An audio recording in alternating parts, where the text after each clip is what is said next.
Welcome back to the Happy Saver podcast. Now, given I live in glorious central Otago, I'm sure you could understand why I took a bit of a break over summer, but I am back for 2025 and I plan to release a new episode every 3 weeks.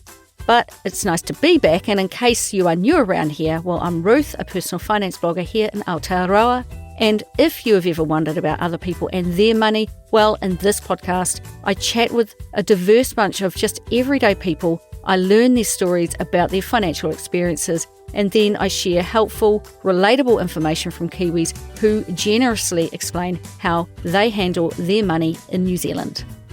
I first met today's guest, Ajith, when he emailed me with a couple of questions back in 2024.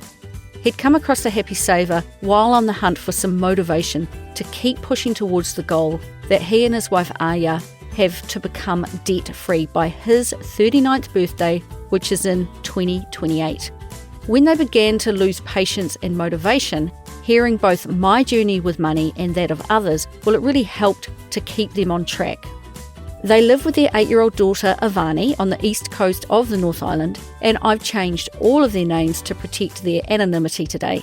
Now, this couple are in their mid-30s, and when I spoke with them at length in October of 2024 and again in February 2025, they were debt-free except for the $223,000 mortgage that they have on the home that they had built in 2021.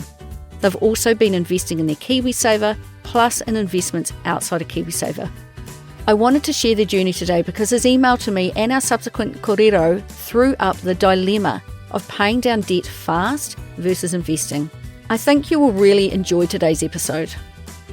But before we really get into it, I'm happy to tell you that I talked my now 17-year-old daughter into signing up for today's sponsor, PocketSmith. And if she is finding value in it, it's highly likely that you will too. So firstly, a quick message from PocketSmith. I'm a massive fan of creating multiple sources of income because I believe it makes you more financially resilient. However, you need to be sure that extra hours spent working on a side hustle translate into actual money in your pocket. PocketSmith helps manage secondary income from a side hustle by integrating various financial accounts, providing customizable budgeting and cash flow forecasts, and offering a detailed dashboard unique to each side hustle for transaction management and net worth tracking. If you want to supercharge your finances with PocketSmith, have we got a deal for you. Happy Saver listeners get a whopping 50% off your first 2 months of PocketSmith's foundation plan. To get your deal, go to pocketsmith.com/The Happy Saver. That's pocketsmith.com/The Happy Saver.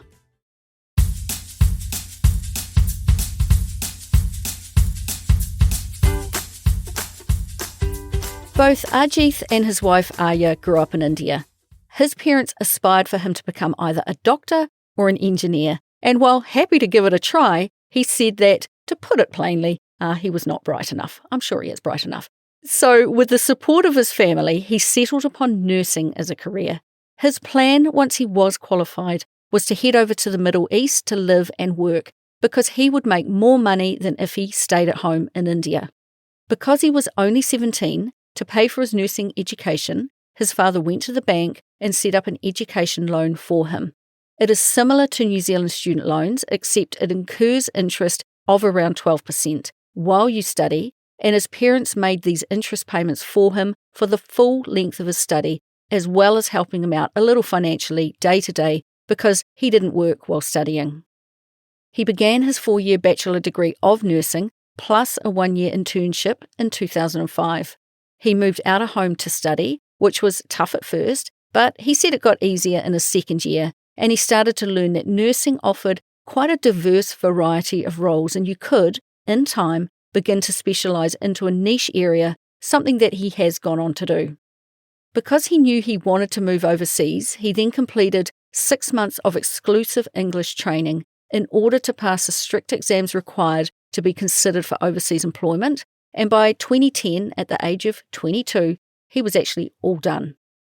Ajith then gained some work experience in a hospital in India, where as a new nurse, he earned just $200 per month. He worked 6 days a week with no options for flexible hours, and you really had to beg to take some annual leave, he said. So in 2012, he left the country. However, it was not the Middle East he travelled to. Instead, it was Aotearoa, New Zealand. Now, I'm always intrigued how people from all over the world end up in our little patch of paradise at the bottom of the world. His parents were still keen for him to go to the Middle East, but for Ajith, he had heard about New Zealand through cricket and was curious. Ireland was also an option, and Australia was the country that a lot of his classmates were actually aiming for. But at that time, though, around 2012, Australia's entry requirements meant that you had to get a specific number of points in English proficiency to qualify for entry into the country to work, and twice he missed out by the narrowest of margins. New Zealand had different standards, which were easier to achieve, which is how he ended up coming here. But far from being his second choice, stories he had heard from others working here made him want to come. And he arrived here at the age of 25 on a 3-month student visa with a student and consumer debt in India equivalent to 25,000 New Zealand dollars. Now, this was made up of his student loan, his immigration fees, moving costs, and paying for a 6 to 8 week bridging program to nurse in New Zealand. He kept tacking on extra debt to pay for costs as they came up. When he was approved to work, he got a job with a nursing agency in Auckland, earning about $200 per day, a huge increase considering it used to take him a month to earn that amount of money. Ajith said that he is so proud to be an Indian nurse in Aotearoa. The training he received in India was excellent and very hands-on with patients, so once he got to grips with our language and our culture, he felt very experienced and suitably qualified to work here. Despite his upgrade in income, he initially resisted an upgrade in lifestyle. He moved into a shared house with flatmates and bought a 1993 Nissan for $1,000, and he was good to go. Once he was settled into work, the expectation was that he began to pay off his debts, and he knew the bank would start calling soon. Ajith's mum managed both the running of their home and the 30,000 rupee monthly income that his dad made. That's just over $600 a month in New Zealand dollars. She used a big diary to keep track of their income and their bills, and Ajith had the impression that his parents managed their personal finances pretty well. Growing up, he said that his family always had loans and had payments going towards debts. It was pretty normal, and they never appeared to have an issue with it. So his parents helped him set up his education loan when the time came for him to study, meaning he never saw debt as a problem. It was just a normal part of life. Now, once his study was done and he was in paid employment in New Zealand, earning about $54,000 before tax, it was Ajith's mum who pushed him to begin to pay his debts back. When they waved him off on the flight to New Zealand for the first time, she said, "Don't forget about the bank loan." So, despite wanting to push the debt to the back of his mind and enjoy his new income, he couldn't. When he got his first paycheck, he kept just enough back to cover his rent, his food and petrol, and for the first 6 months, he sent money back to his parents to put on his bank loan. No partying or late nights for Ajith. But with age and life experience comes new pressures, and soon after starting work, on top of his reminder to pay back the money he owed, his parents also started encouraging him to get married, which he said might sound unusual here in New Zealand, but that's how things work in India, and he was absolutely fine with that. Therefore, because he knew he would be going back to India sometime soon, the focus on what he should do with his New Zealand income changed from paying down debt to saving for a future wedding. Ajith and Arya's marriage was an arranged one, and it is traditional for the woman's whānau to pay for the entire wedding. When Ajith's sister got married, his parents sold off a portion of land that they owned to pay for her wedding. But Ajith said things are changing now, so his family wanted to contribute, and they did so by hosting a part of the wedding at his parents' house. Although he had been saving, it was not enough, and he took out a $10,000 personal loan with ANZ with a 17.55% interest rate to fix up his parents' house to make it more presentable for the wedding. Plus, he borrowed $2,000 for his friend who needed some money and who had been kind enough to help Ajith out in the past. His friend did pay him back in full, but Ajith never applied those repayments back to his loan, so the debt remained. No one ever purposefully means to go into consumer debt. It just happens in small increments, and they all add up. So by 2014, his debts had grown to around $35,000. Aya is an only child, and her family live on land inherited from their family, and like Ajith's mum, her mother was also a homemaker. Now, I'm always fascinated when the back and forth of an arranged marriage is described to me, but in the end, it came down to Ajith and Aya saying that they were happy with the match, and they got to know each other over a few phone calls and met in person 10 days before their wedding. Now, Aya's family didn't like borrowing money and had always saved up and bought things with cash and lived below their means. She too is a qualified nurse, but they never borrowed money for her education, and nor would they do so for the wedding. So they sold some trees, plus used $5,000 gifted to them to build a new house in which they would hold the wedding. So in 2014, Ajith returned to India to marry Aya. She too had planned to go to the Middle East to work as a nurse and was already preparing for the extra nursing exams required to go there. But once Ajith proposed, her plans radically changed because it was not necessary for her to know English to go to the Middle East. She had never learned. But as Ajith well knew, passing English tests were crucial if you were planning to settle and work as a nurse in New Zealand. So Aya and Ajith came home to New Zealand in 2014, and they rented a one-bedroom unit in Auckland. And I don't think I can fully comprehend how much of a culture shock that must have been for Aya, and I've got so much respect for her that she agreed to come. I asked Ajith how they discussed money as a married couple, given how new their relationship was. Initially, he said they never spoke about money. He said they were two strangers coming together, and he in particular just didn't think about money, so it made sense that it was never part of the conversation. Because why would it be? It was only with time that they now know that their two families are extremes of each other. His family borrowed money and hers didn't. They were a brand new couple, finding how they would fit their lives together, and in the early days, his role was to go to work and earn the money that they needed to support them both. But by now, Ajith was fully aware that he might earn a lot more than he did in India, but it was, by comparison, expensive to live in Auckland. While Aya at this stage was unable to work in New Zealand, was bored of sitting at home, and lonely too, due to the language barrier, plus had little idea of their financial situation. Now, I would imagine that this was a tough time for them both, but they started to make some plans.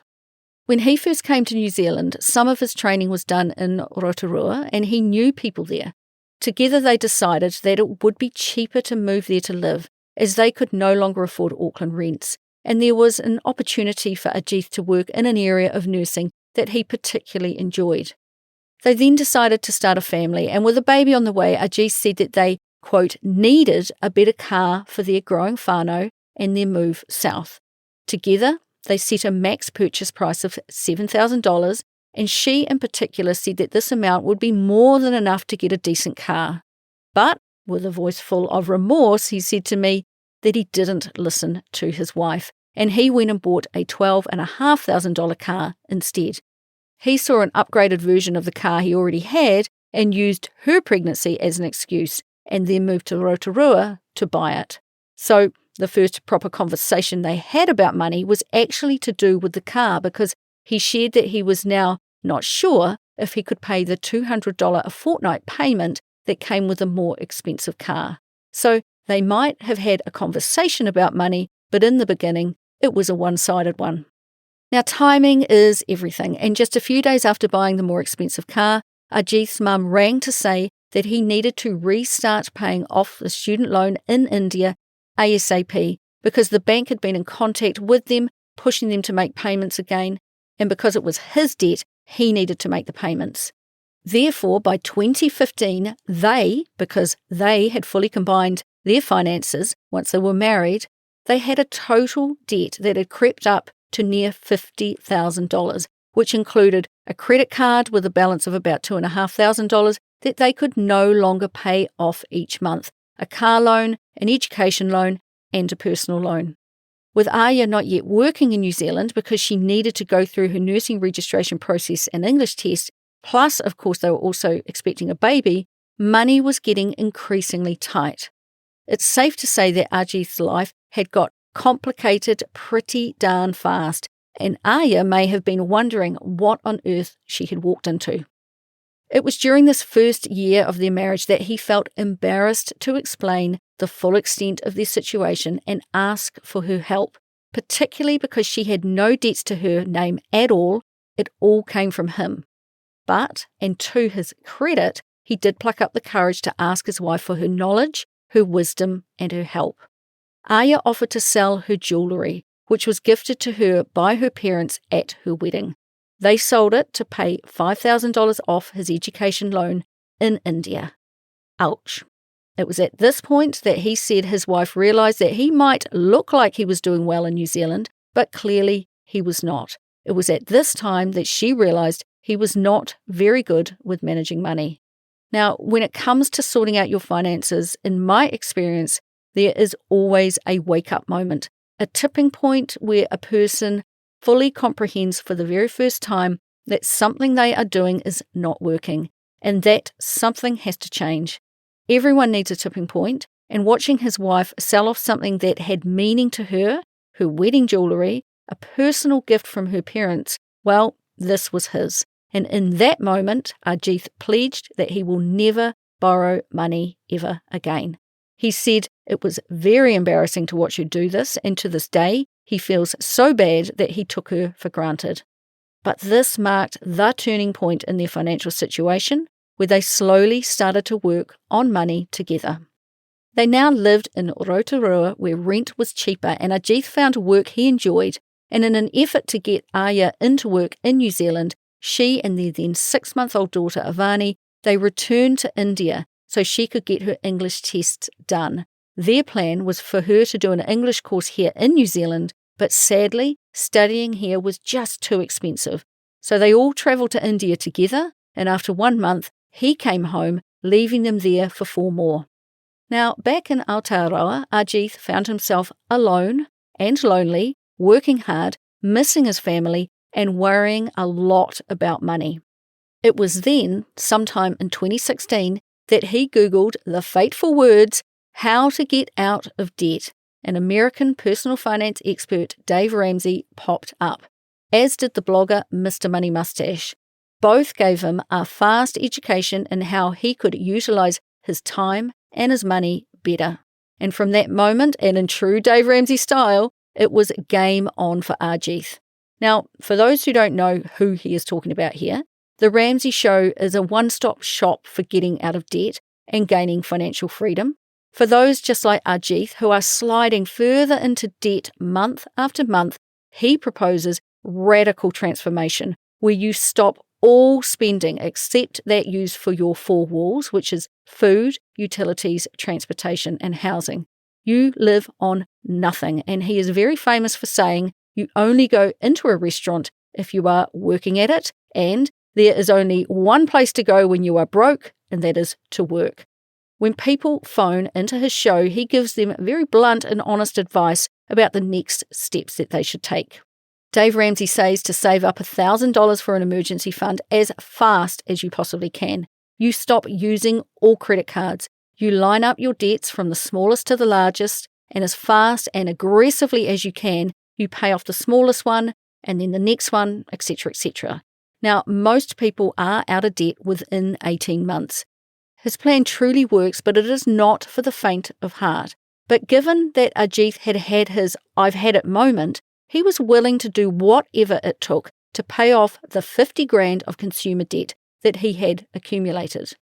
Dave Ramsey says that you have to kind of get disgusted with yourself about the mess you have made, and only then will you change. So Ajith took his advice literally, and he lived on rice, beans, bread, and bananas for the 4 months that his whānau were in India.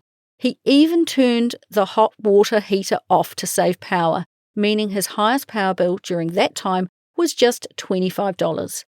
Now, during this period, a friend actually stopped in to stay, and he'd forgotten to turn the heat on, and the friend had a cold shower. Ajith said he was so embarrassed to be so cheap, but then again, Dave Ramsey does say, if you live like no one else now, you get to live like no one else later. And today he is having as many hot showers as he likes. His wife returned to a new husband, one she didn't really recognise.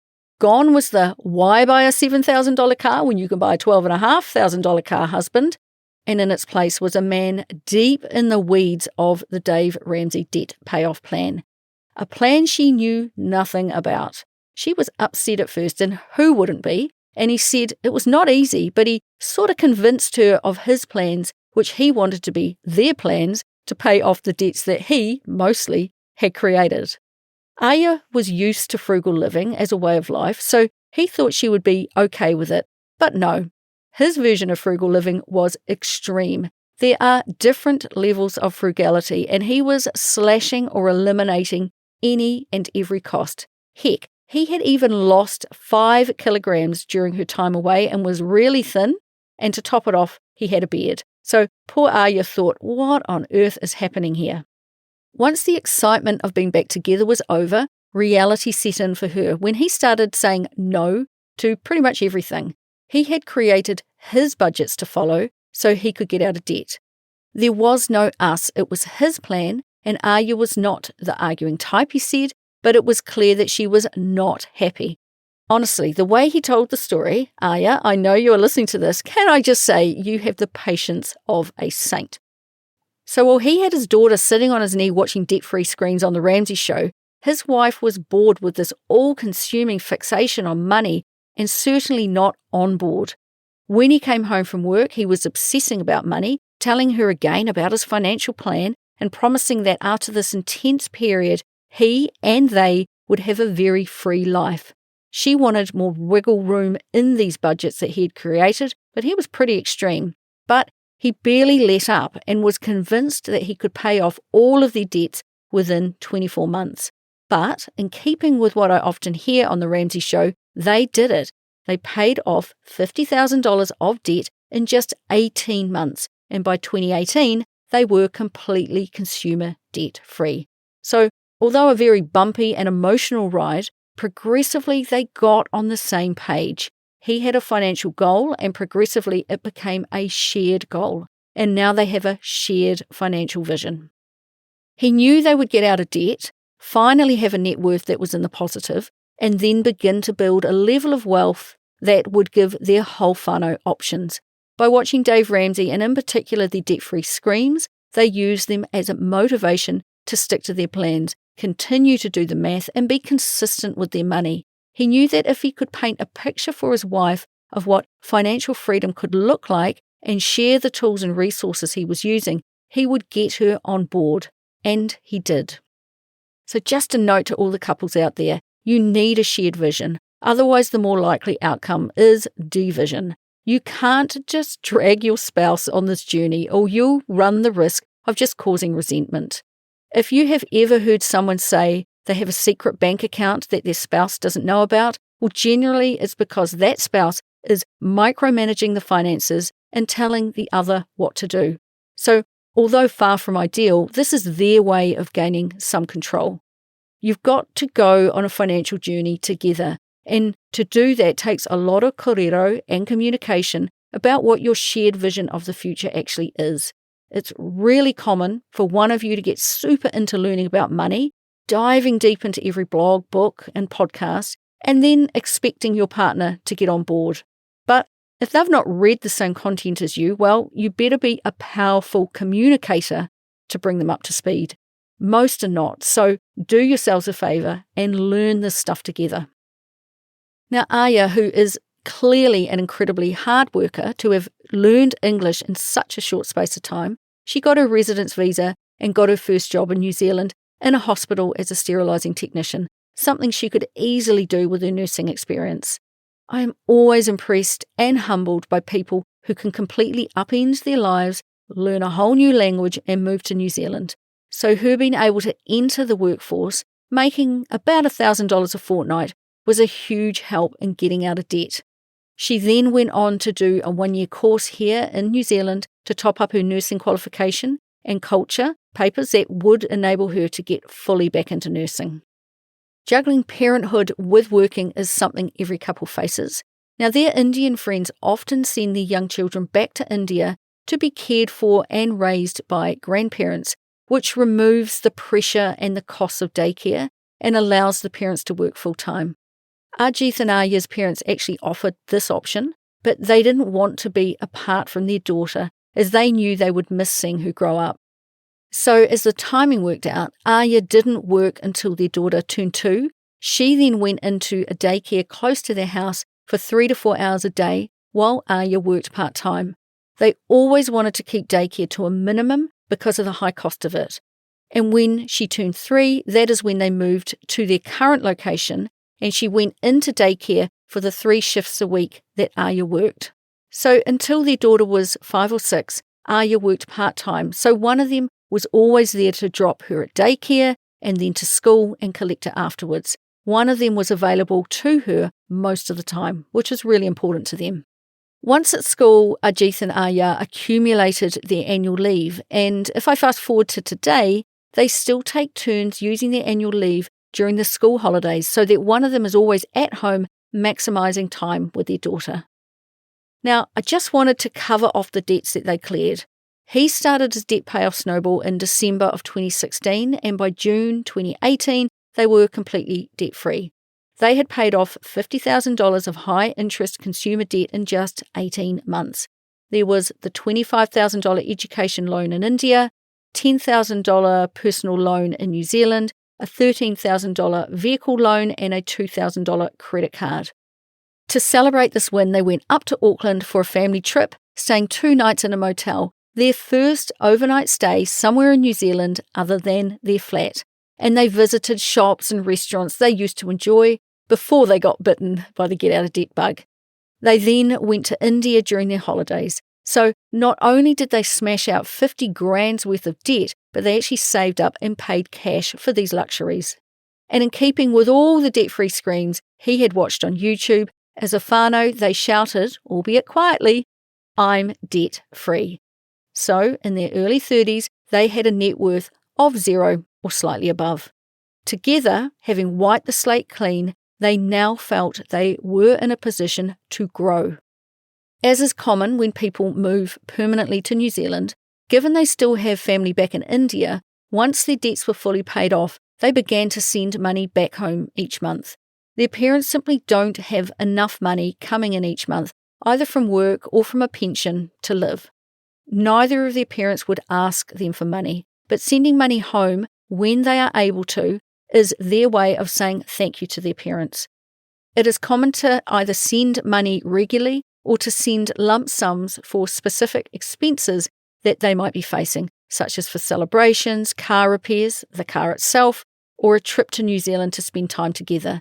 It's natural sharing of resources, but if times get tight here in Aotearoa, it is okay to suspend the gifting of money, he said.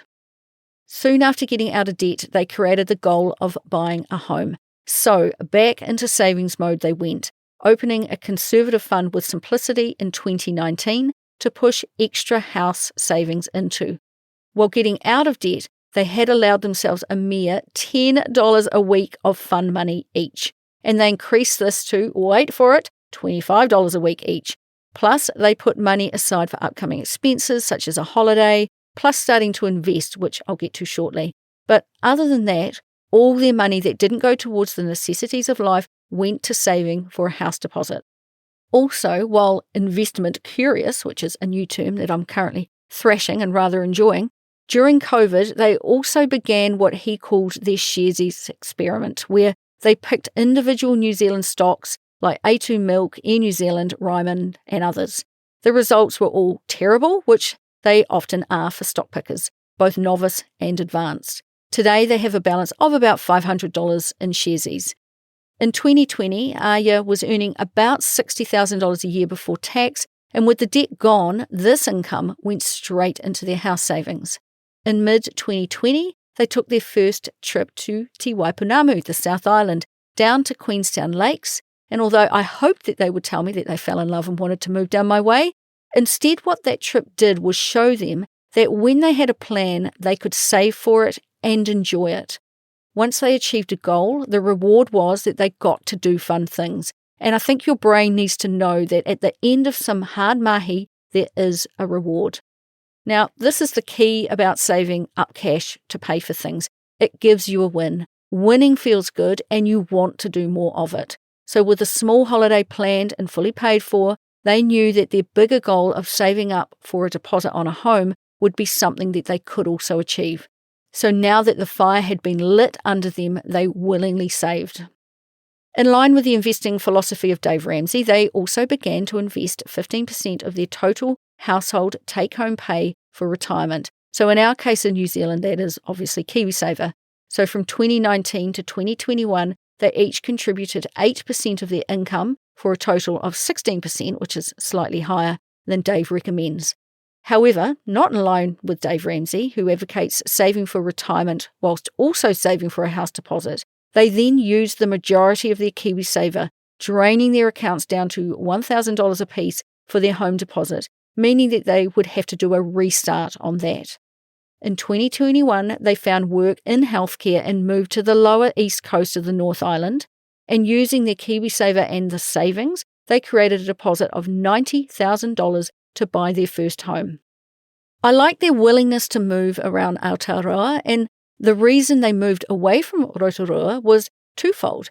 The houses were cheaper, and Aya was doing some more nursing studies, and they moved just close enough that she could visit a tertiary campus if she wanted to or needed to when not studying remotely. They didn't buy an existing home though. They bought a 700-metre section for $183,000, and they used a group builder to build a 150-square-metre three-bedroom house for $378,000, bringing the total cost of their house to $561,000. They also cash flowed an additional $17,000 of minor house-related things that they could do themselves. They made the decision to build after looking at the quality of houses and deciding that a small new build would give them a warm, dry home without the expense and time needed to bring an old but cheaper home back to life. Friends put pressure on them to build a far bigger home, but they stuck to their three-bedroom house with a small study, and most importantly of all, they stuck to their budget. Although they thought they might leave this area after a year or two, it looks like they're staying put. They both have jobs in a medical field that they enjoy and are surrounded by good community, he said. So their mortgage when they moved in during 2021 was $454,000, and they settled into a fortnightly mortgage payment of $2,000. Their aim, again in line with Dave Ramsey's plan, was to be mortgage-free within 15 years. But as you will see in a minute, that plan went out the window, but in a good way. In addition to their fortnightly payment, they also invested $750 a fortnight into a Simplicity Growth Managed Fund. They took the strategy of investing and debt payoff at the same time. His very first investment when he came to Aotearoa was KiwiSaver. As soon as he was eligible to sign up, he was told he must enroll, and he credits that as one of the best decisions he made. He initially paid 3% into his fund, which was matched by his employer, before upping it to 8%, before reducing it down to 3% again, and even when he embarked on his debt-free frenzy and was living on beans and rice to pay off debt, he and Aya have continued to invest into his and then her KiwiSaver fund. As for any other form of investment, apart from dabbling with Sharesies, he knew nothing, and once he was debt-free in 2018, he decided to learn. He had always gone past the Craig's investment offices and figured that they would be able to help him make a start. He felt that he and Aya were entering a new era, a new phase of life, and embarking on doing something others were not doing, and entering their fancy office that felt pretty good. They met with a financial advisor at Craig's who gave them paperwork that they didn't quite understand, and he was suggesting they could achieve conservative returns of 5 to 6%. And Ajith didn't pay attention to the fees being charged because, being so new to investing, well, he didn't know that he needed to. So they signed up a joint account for themselves, plus one for their 2-year-old daughter, and they started with $1,000 in each account and ongoing contributions of $200 a fortnight into their account and $100 into their daughter's. They carried on saving for a down payment on a home, but during that time, Ajith also went on to learn more about KiwiSaver and investing. His KiwiSaver was with ANZ, and to learn more about it, he went to the government-run Sorted website and said he spent heaps of time looking around at KiwiSaver options and fund types and working out the negative impact that high KiwiSaver fees have on your investment. In 2019, they all moved to the Simplicity Growth Fund, which was the most aggressive fund that they had at the time. And when the High Growth Fund was launched around 2023, they moved to that. So although they both depleted their KiwiSaver balances once, today he has a balance of $41,000 and she has a balance of $23,000. He kept reading and he learned that fees are very important as they impact returns in non-KiwiSaver investments too. And in 2021, he told Craig's Investments he was stopping investing with them as he was saving for a down payment. But really, after 2 years of investing, he had already decided to move his money away from them. Aya opened a Simplicity High Growth Fund account in her name only due to her being on a lower tax rate, this time outside of KiwiSaver, and she moved their now $10,000 investment from Craig's to Simplicity and began adding $250 a fortnight. Today, Aya's investment with Simplicity is in their High Growth Fund and it has a balance of $37,000. So after starting with $1,000 and investing $200 a fortnight for almost 2 years, they had a little under $10,000 in their account. Now, for comparison and just rough math, if you have a simple bank account, start with $1,000 and put in $200 a fortnight for 2 years, the total before any interest, tax, or what have you, well, the total should be $11,400. And they had less than $10,000. He is unsure what Craig's had them invested in or what their fees were, although he said that they were certainly over 1%. But that's a horrible return. They also moved their daughter's investment, which had a similar return, away from Craig's. Now, still investment curious, he tried Hatch briefly, adding $500 a fortnight there, but withdrew because of the complications around the FIF rules once your investments will hit $50,000. In 2023, they moved this money to a joint InvestNow Foundation Series S&P 500 fund. But his experimentation was not yet over, and he also moved half of his daughter's money to the provider Hatch, investing in the Vanguard VOO fund, and the other half of her money from Craig's Investments to a Simplicity Growth Fund. They had invested hard into this account, and it has a current balance of about $27,000. It was higher, but in 2023 they actually cashed out about $35,000 because he wanted the outstanding mortgage balance under $400,000, so he used a lump sum from his investment to do this. Now, as I write these episodes up, it's always hard to follow the timeline of investments, but the takeaway, I think, is that most of us experiment with providers and products before settling down into some sort of steady investment plan. The sooner you can get the experimentation out of the way, the better, I believe. So today, in total, not including their house, they have about $129,000 invested, including their KiwiSaver. It is good to see these investments building up, as they will be what gives Ajith a measure of freedom in the years ahead. Now, as Ajith and Aya learn about personal finance, they are taking the time to teach their young daughter. And now that they have learned how compounding returns work, they want her to have a head start. At home, they talk about money in an open and transparent way so that she can learn the skills she will need to manage her own pūtea one day. They signed her up to KiwiSaver when she was 2 and put in $50 a fortnight. Her balance is in a high growth Simplicity fund and it's grown to $5,400.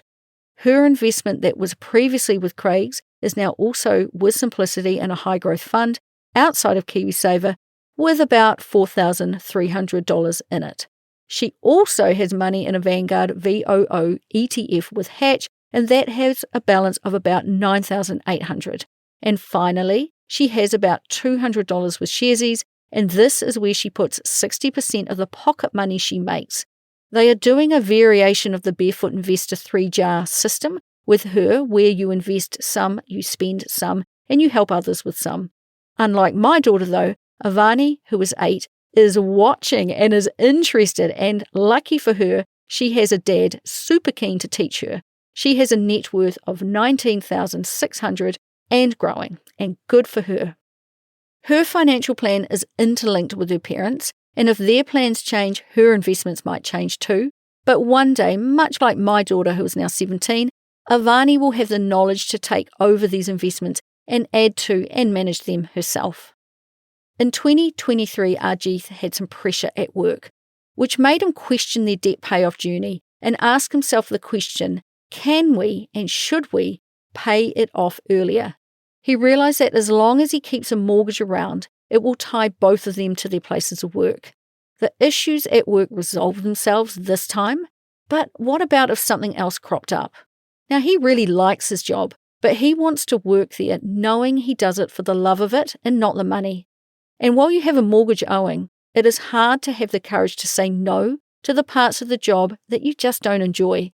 He referenced Mr. Money Mustache saying, work is great when you don't need the money. He said that knowing they have a mortgage to pay makes him feel vulnerable, and he wants to be in a position that early retirement is an option if he wants to take it. So, here comes a new audacious goal. They want to enjoy a debt-free life as soon as possible. They want the ability to work part-time, followed by work becoming completely optional, which gives them the ability to travel, plus also visit their parents in India whenever they want to, or as they get older, need to. Their original mortgage payoff date was around 2035, but just a few years into it, they have sharpened their pencils and decided that they want to be mortgage-free by December 2026 at the latest. He wants to be debt-free when he is aged 39.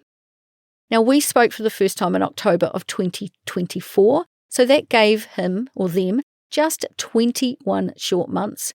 Can they do it? Well, they're definitely going to try. And the reason they wanted to be on my podcast was because they hope that their story motivates you to try and meet your big and bold goals too. Just like they get motivated from hearing lots of other people's stories on the Happy Saver when their patience and motivation started to wane. So here is their plan. In 2024 and now 2025, Arjith and Arya are both working in different areas of nursing, and they make a combined pre-tax income of about $200,000 a year. Given the nature of their work, their hours and pay vary due to overtime and on-call work.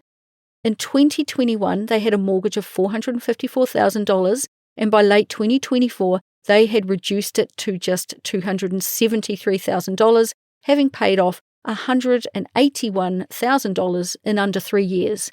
Now, given the delay between speaking with them in October of 24 and creating this podcast in February of 25, I actually rang Arjith for an update. And today, their mortgage balance is $223,000, a huge $50,000 decrease in 3 to 4 short months. He said they are roughly paying about $10,000 a month off their mortgage at the moment, making the math line up with being debt-free in late 2025.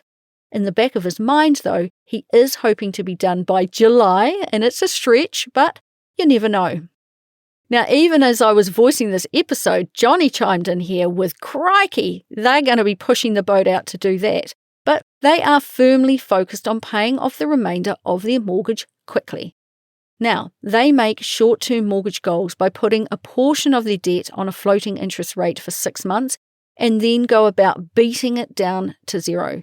He said they beat the goal and have some fun. Yep, you heard that right. He used the word fun, setting new goals.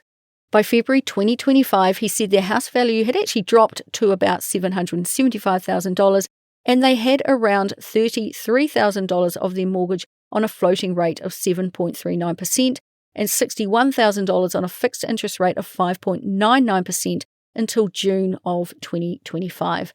And at the rate they're going to need to speak with their bank about having the ability to continue to make big payments on the fixed part of their debt. Now, in addition to this, they have another pot of mortgage debt of $129,000 fixed till November 2025 at 4.59%. They have fully offset their $10,000 emergency fund and other bank accounts to reduce the interest that they pay. Now they are both so keen to get debt-free and financially independent that they are casting about for ways to get there faster. And I know how that feels. Once you decide to do something, it's sometimes painfully slow reaching your goal.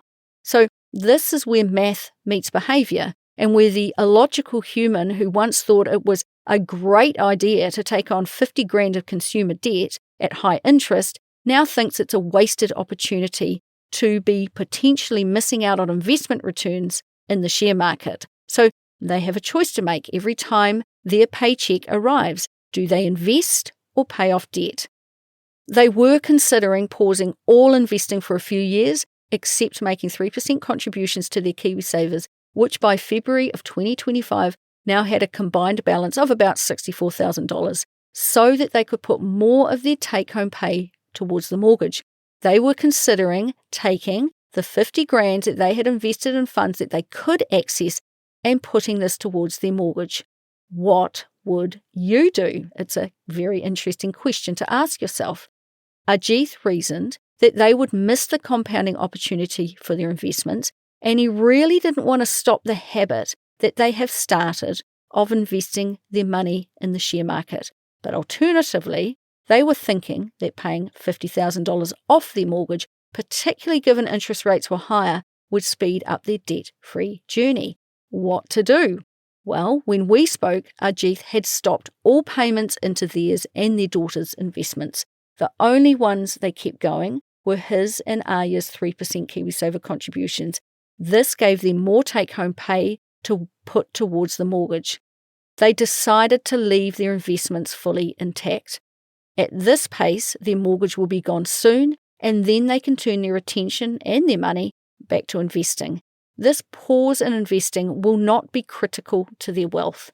So while he continued to debate their options, he was also stockpiling cash, as he wanted to have saved another lump sum of $15,000 to put down when they refixed their mortgage in November of 2024. Now, their dilemma is a common one, so I thought I'd share my way of thinking about this. Johnny and I lean towards living a good life while paying off debt, knowing that once the debt is gone, I'm not ever going back. Debt is a phase to move through with intentionality, and then you are done. A shorter, intense stint of frugality is okay, but if that goes on too long, well, you'll just wear yourself out. And this couple has been at this since late 2016.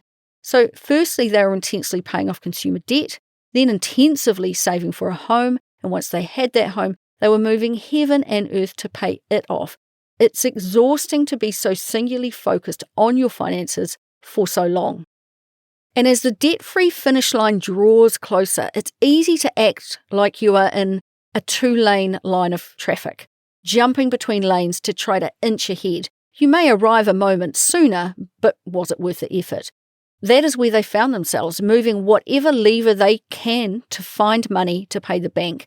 Financially, though, they picked a lane, are now sticking to their plan of pausing investment while paying off debt. And my thoughts for what they are worth is that very soon after the debt is gone, you will settle into a more normal pattern of financial management. And now is the time to start preparing for that by exhibiting the behaviours you'll need. What you did to get debt-free will be different to what you need to do going forward. Your mortgage is not a crisis, so go about it calmly. Focus on behaviours and not math, as they have more of a bearing on your wealth. Yes, you can debate the minutiae of paying 8.6% interest on your mortgage versus earning maybe 10% in the share market. But often you are dealing with complete guesswork and past returns. So focus on what you can control instead. Focus on the basics of budgeting your income and expenses well now, which includes having money being saved up for and set aside for short to medium goals like car repairs or Christmas and what have you. By all means, cut wasteful spending or gifting money to family if you can't quite afford it, but don't throw every cent at your mortgage and leave yourself short. Keep your fully stocked emergency fund at all times and resist the urge to put that chunk of money on your mortgage, because as soon as you do, some drama that needs money will crop up.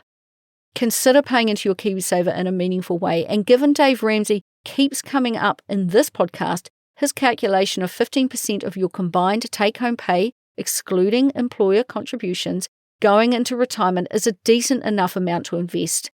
If your concern is about missing out on investing, but upping your KiwiSaver contributions from 3 to 8%, well, you are investing. Then, with your financial waka sitting really stable, I would definitely consider pausing all other investing and smashing out the mortgage.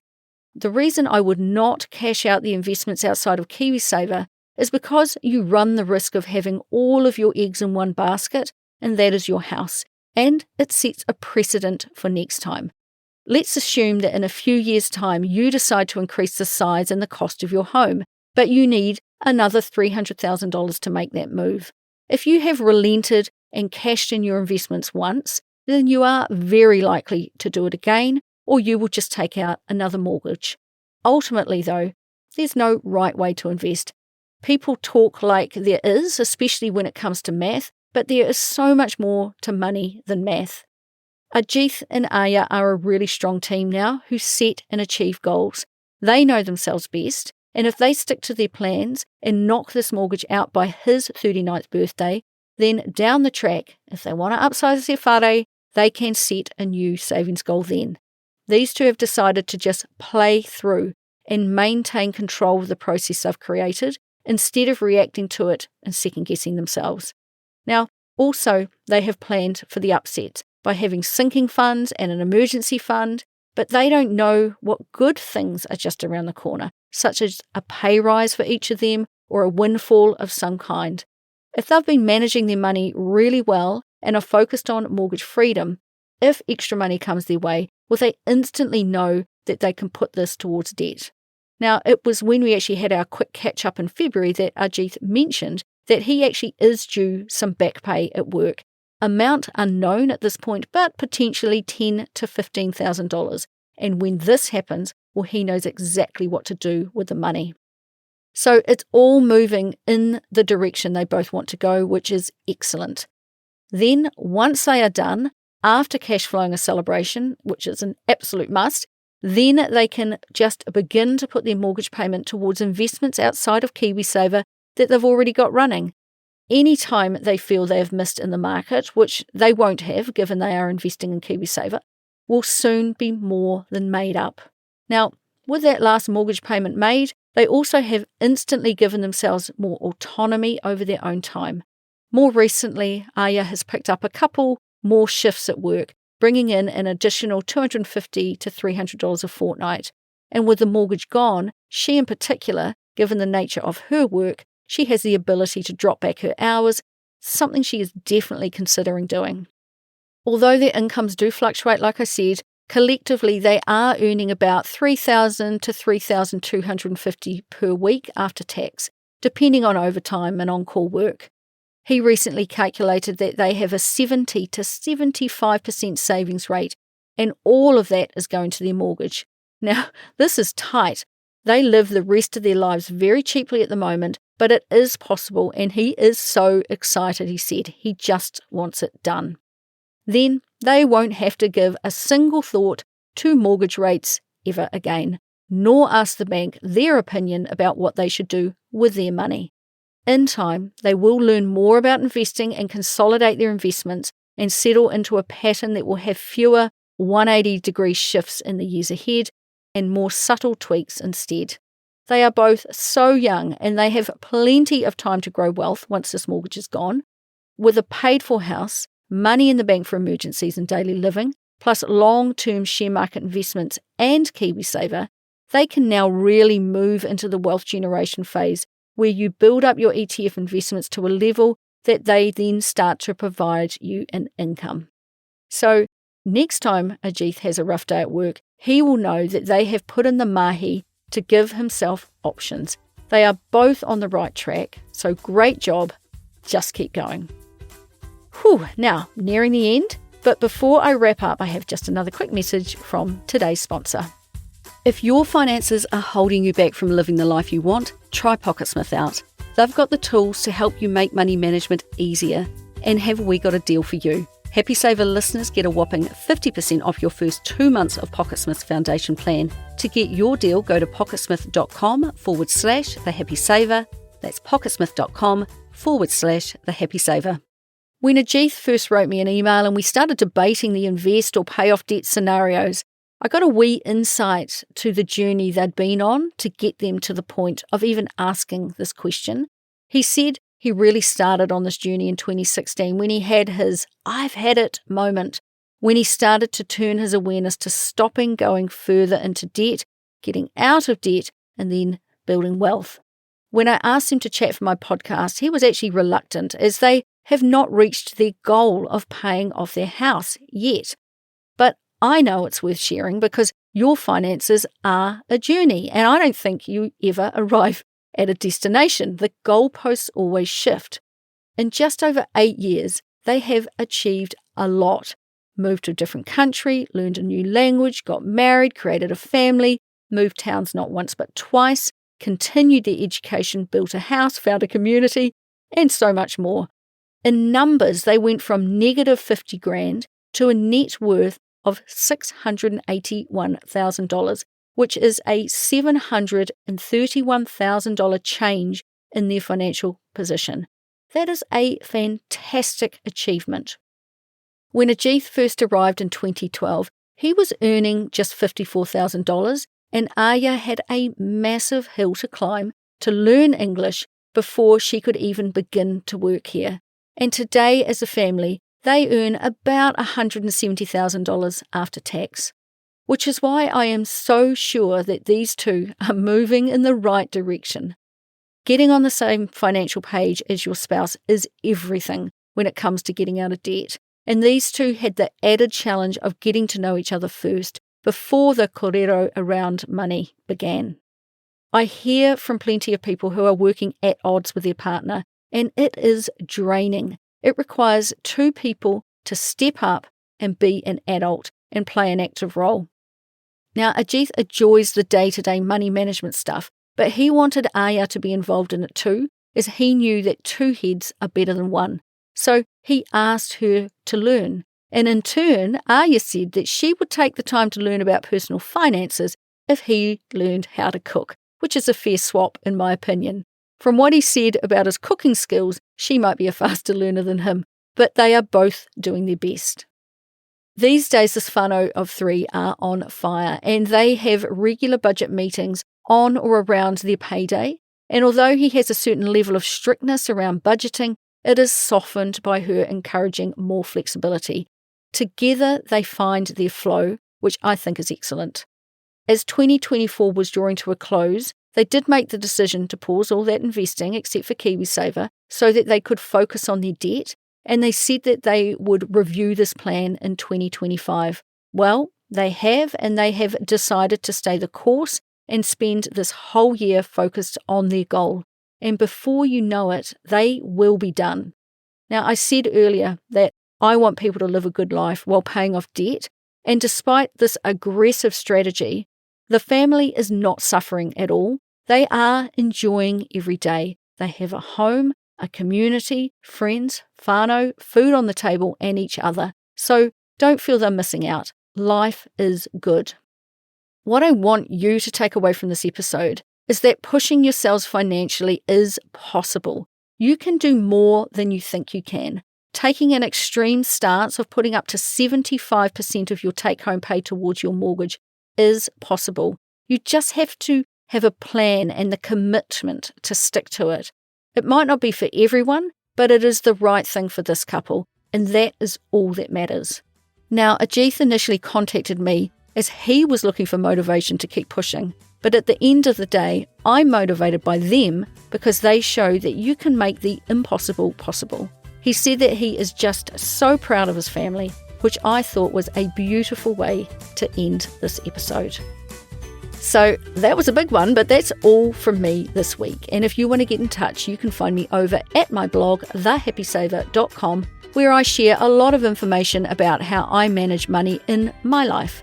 Plus, if you sign up for my fortnightly email, I'm always linking just to other useful personal finance blogs, podcasts, books, and money-related content. So thank you for listening. I hope you took a few nuggets of wisdom from this episode that you can now go and apply to your own life. And please do share the Happy Saver with your friends. It is the best way that people can learn about the podcast. And I would, of course, love it if you would talk more about money with your own friends and whānau and help me continue to help others be better with money. So until next time, happy saving.